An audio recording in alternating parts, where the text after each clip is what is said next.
Hi, my name is Marissa Donnelly. I'm a writer, editor, coach, and founder of Be a Light Collective, which is a creative marketplace, online community, and collection of resources for creatives, writers, and entrepreneurs.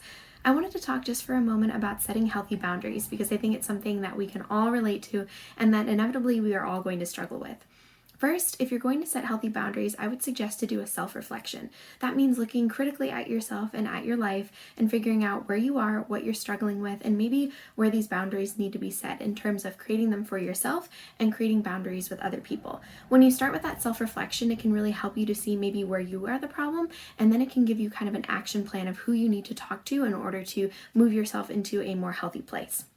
After you've done the self-reflection, I would definitely, as a writer, suggest to write your thoughts down. Why this is important is because it creates space between you and the person you need to talk to, and it allows you to let your thoughts out and flow freely so that you can kind of pick and choose from your writing what you want to talk to that person about. It also gives you that space if you're feeling a little bit angry or frustrated to get the thoughts out without hurting that person.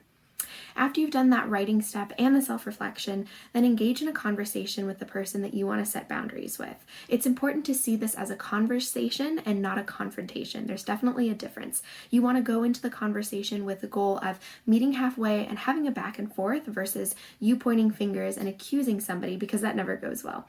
When you engage in a conversation, you can really tell that person how you feel, and you can be vulnerable and authentic and open with them, and then hopefully it will be well received.